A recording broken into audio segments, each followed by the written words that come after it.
What's going on, everybody? In this video we're actually going to be taking apart this cheap eBay wastegate to see if it's actually going to function properly. Wastegate's kind of an important part of your turbo system. It allows the engine to not overboost, and it allows your turbo to not spool up and make too much boost. So if that fails, you can blow your engine. You should have a boost cut set in your tune, but it's not good to rely on the boost cut necessarily. You really want to have a good wastegate. But good wastegates are like 250 bucks. So this thing being $40, you'd be like, does it actually work? And you know, some of them do, and I guess some of them do come broken. So I'm gonna take this apart right now and we're gonna see exactly what's going on inside. So there's one way to do it, is to like just loosen these a little bit at a time, and it kind of is gonna spring up on you, but I'd like to try to do it like controlled.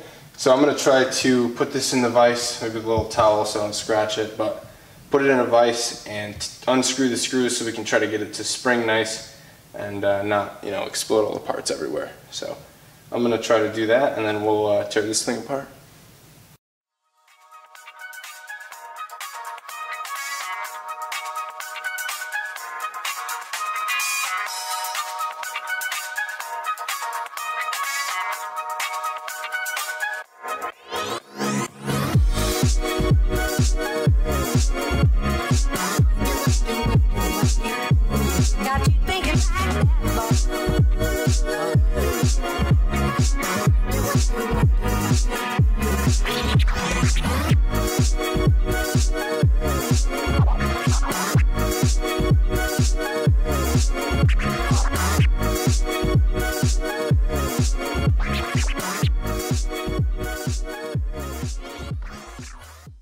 So upon taking the cap off here, we have our diaphragm, and this guy looks actually pretty good. It's not ripped or torn or anything like that, so you know, you just want to have a visual inspection.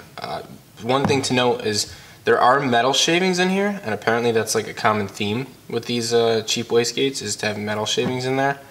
So probably something you want to do is clean those out, because you don't want any metal shavings, you know, going into your turbo or exhaust or anything. And this kind of needs to be cleaned up in here too. I don't know if you can see these shavings that are falling off on the table, but it's all like burred up in there. So I'm gonna try to do something, almost cut myself on that. But yeah, so what I did was loosen these three Allen screws up here with my Allen head, and what I'm gonna do is try to pop this valve out from the bottom.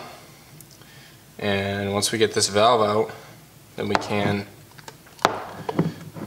let's see, this valve should pop out. There we go.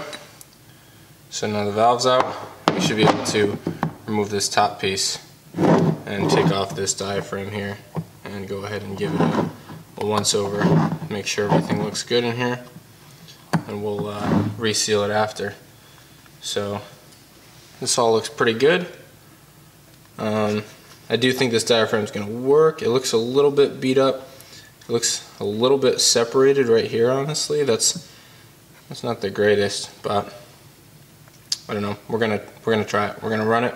So I'm gonna clean out all the metal shavings in here and pull out these three screws here and tear the rest of it down too. Yeah, because there's all sorts of metal shavings in here. So if anything, it's just cleaning out metal shavings in this. It seems like this thing's gonna work okay. So I'm just gonna go ahead and clean it up, and then we'll check back in with the reassembly on this thing. So you might notice that there are two springs over here. The kit said, I'll check the eBay listing, but I believe the kit said that it had an 8 psi spring in it.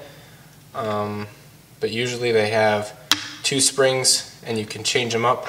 So I would assume the two of these springs are, it's probably a 14 psi setup. This is probably, maybe this is a 10-pound spring and this is a 7-pound spring, or like a 5-pound spring or something like that. Not really sure, but I'm going to look at some kits and see if I can find out a similar kit that has two springs of this size. Not that that'll help me, but I'm probably going to put this spring in it just because I don't want to run too much boost right off the bat. So probably going to just put this one in it, and I'll leave this one out. So we'll just be on very low PSI. But yeah, so I was able to put it back together. Two of these set screws tightened down nicely, and the third one I just can't seem to get the Allen head in. Maybe I'll try a smaller one, but does not want to fit in this one screw. There's got to be like some sort of machining issue with it. But these two I got pretty tight, and these were loose when I first undid them, so those are now tight. I took the bottom part, not much goes on down there, so I really put it just back together. But yeah, so I'm going to make sure my diaphragm sits really good all around here, and yeah, then I'm going to go ahead and you know, put this thing back together. Can't forget about this part right here.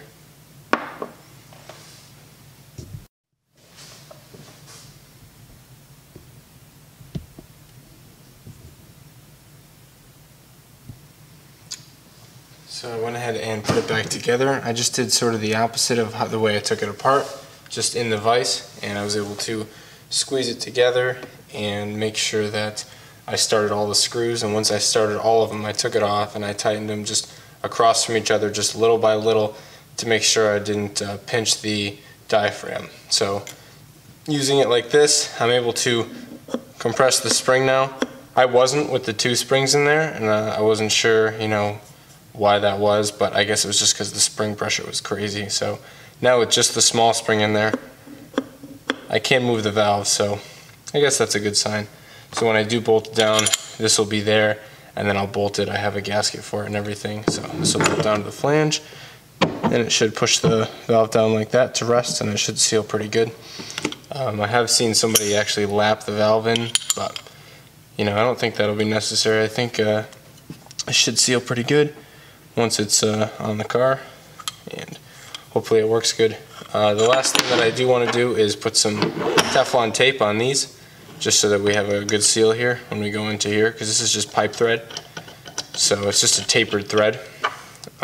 So I'm going to go ahead and put some Teflon on these guys, and we should be ready to run this wastegate as soon as I get the car ready to need it.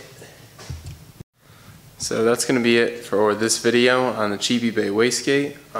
This one checked out pretty good. I know I bought this one from Speed Daddy, so if you guys are looking for stuff, I guess Speed Daddy might not be a bad route. This one happens to look pretty good. Not yet sure if it works, but I don't really see any reason on the inside why it shouldn't work as it's designed to. So hopefully I didn't pinch it when I was closing it up, and hopefully we're at a good pressure now with that little spring. So yeah, the motor is coming together. Should be in the car tomorrow is my hope, so I think I'm going to shoot a separate video on that, but should have the motor all in by tomorrow. It's all pretty much assembled. Just got to take it off of the stand with the crane, and then I'll be able to put the transmission on, the flywheel and everything, and we should be ready to go. But I'm stoked. This thing is really going together, so yeah, then we're going to be on the way. The camera battery died on me, but yeah, all we got left after that is some wiring, and then we can fire this thing up and see how good it runs. And then once we get it running, it'll be all about getting it turboed and getting this thing tuned. So still a lot of work to do. Stay tuned in if you want to find out, you know, how all this stuff gets done. And I'm learning as I go, but hopefully you guys can learn something from me too. So thanks for watching, everybody. Have a good one.